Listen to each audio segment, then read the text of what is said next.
আসসালামু আলাইকুম ওয়া রাহমাতুল্লাহি ওয়া বারাকাতুহু। হামিদুন ওয়া নুসাল্লি আলা রাসূলিহিল কারীম, আম্মা বা'দ।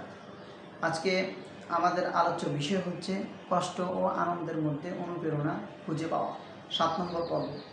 এই 7 নম্বর পর্বে আমরা এই বিষয়ে আলোচনা করব। আমরা ইতিপূর্বে 6টি বিষয় নিয়ে আমরা আলোচনা করেছি, আপনারা জানেন। আমি প্রত্যেক ভিডিওর শুরুতে 1 থেকে নিয়ে এর পূর্বে যতগুলো আলোচনা করেছি এগুলো একবার রিভাইজ দিই, এর জন্য যাতে করে আমাদের প্রত্যেকটা পয়েন্ট আপনাদের মুখস্থ হয়ে যায়। এই জন্য শুরু থেকে নিয়ে শেষ পর্যন্ত একবার আমি রিভাইজ দিই। 1 নম্বর হচ্ছে ছোটো ছোটো অ্যাকশান নেওয়া, ছোটো ছোটো পরিবর্তন ঘটানো। 2 নম্বর হচ্ছে পরিচয় বহন করা, এমন অভ্যাস নিজের মধ্যে তৈরি করা। 3 নম্বর হচ্ছে ছোটো ছোটো কাজে গুরুত্ব দেওয়া। 4 নম্বর হচ্ছে নতুন অভ্যাস যুক্ত করা। 5 নম্বর পরিবেশ তৈরি করা, যে কাজই করবেন পরিবেশ তৈরি করা। 6 নম্বর হচ্ছে আপনার অভ্যাসগুলো ট্র্যাকিং করা, ঠিকঠাক মতো হচ্ছে কিনা সেই অভ্যাসগুলো ট্র্যাকিং করা। এখন আপনি যে কোনো কাজে পৃথিবীর যে কোনো কাজ আপনি বলতে পারেন, যে কোনো কাজে আপনার কষ্ট হবে এবং এই কষ্টে করার পরে যখন আপনি সফলতা পাবেন তখন আপনার একটা আনন্দ হবে, বা বিভিন্ন সমস্যার সম্মুখীন আপনি হতে পারেন, বা বিভিন্ন অবস্থায় আপনার দিনটা অতিবাহিত হতে পারে। সব ক্ষেত্রে কষ্ট ও আনন্দ, মানুষের জীবনে দুটো জিনিস একে অপরের সাথে খুব জড়িত। পৃথিবীতে কোনো মানুষ এমন নাই যে সে সারা জীবন সুখী ছিল, আবার এরকম কোনো মানুষ নাই যে তার কখনো দুঃখ হয়নি। সুখ দুঃখ মিলেই একজন মানুষের জীবন। হ্যাঁ, কেউ হয়তো বেশি সুখ করতে পারে, আবার কেউ হয়তো কম সুখ করতে পারে, তবে সেটা তার তকদির অনুযায়ী। তার তকদিরে যদি ভালো সুখ লেখা থাকে সে ভালো সুখ করবে, তার তকদিরে যদি খারাপ লেখা থাকে সে তার অবস্থা খারাপ যাবে, এটা স্বাভাবিক। কিন্তু একজন মানুষ শুধুমাত্র তার সারাটা জীবন দুঃখে যাবে আর অথবা তার সারাটা জীবন আনন্দে যাবে, এরকম আসলে দুনিয়াতে মানুষ পাওয়া খুব কঠিন।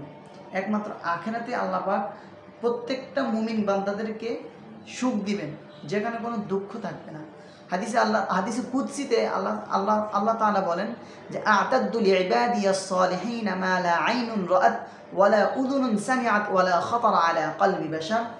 আমি জান্নাতে এমন এমন নিয়ামত রেখে দিয়েছি যা দুনিয়ার কোনো চক্ষু দেখেনি, দুনিয়ার কোনো কান শুনেনি, দুনিয়ার কোনো অন্তর অনুভব করেনি। দেখেন আল্লাহ তাআলা কেন চোখের কথা বললো? চোখ যা দেখতে পারে কান এর থেকে বেশি শুনতে পারে। কানে একজন বললো যে নিউ ইয়র্কে পুরো সব বিল্ডিং স্বর্ণের, আপনাকে একজন বলতেই পারে। আবার কানে যতটুকু আপনি শুনবেন এর থেকেও বেশি আপনি কল্পনা করতে পারবেন। আপনি কল্পনা করেন যে সারা পৃথিবীর সমস্ত বিল্ডিং স্বর্ণ, এটা আপনার কল্পনা আপনার আসবে। অথবা আপনার কল্পনা আসবে যে পুরা সব সমুদ্র সব তেলে পরিণত হয়ে গেছে, আর ওই তেলটা হচ্ছে আপনার, মনে করেন ওই তেলটা ওই সব সম্পত্তি আপনাকে দেওয়া হয়েছে, এটা আপনি কল্পনা করতে পারবেন।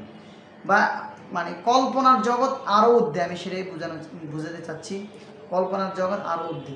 আল্লাহ তাআলা বলতেছেন যে মানুষ কল্পনাও করবে না যে আমি যা নিয়ামত রেখে দিয়েছি, যে মানুষের কল্পনাও আসবে না।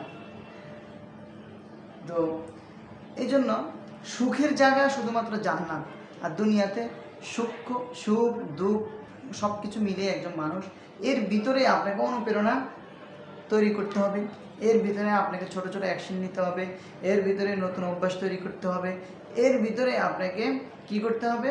পরিচয় বহন করে এমন কাজ করতে হবে, পরিবেশ তৈরি করতে হবে।